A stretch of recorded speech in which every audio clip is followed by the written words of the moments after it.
आपकी एक जो क्लिप्स दिखाते हैं कि आप दुनिया से मांगने में बड़े माहिर हैं और उस कुछ क्लिप्स आपके दिखा देते हैं। दूसरा वो कहते हैं कि जनाब मांगने के बारे में क्या कि पैसे मांगने में बड़े आप माहिर, क्लिप्स दिखाते हैं मुख्तलिफ जलसों में अपने। भाई खुदा का नाम मानो और हर चीज पर बताइए कि जनाब ये इम्पोर्टेड गवर्नमेंट है।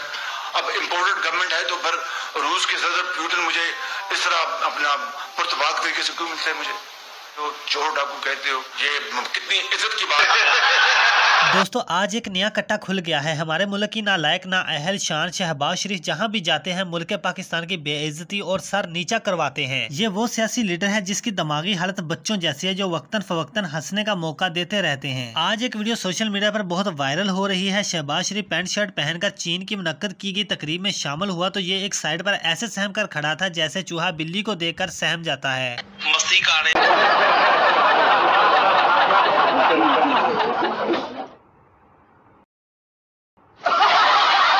ये कोई खुश होने वाली बात नहीं है कि हमारा लीडर एक साइड पर खड़ा है, बल्कि ये मुल्क पर सख्त तरीन वक्त है कि चीनी बाशिंदों ने भी हमारे लीडर से हाथ मिलाना अच्छा नहीं समझा। हमने कभी ये भी नहीं सोचा था कि हमारे मुल्क के लीडर का ऐसे मजाक बनेगा।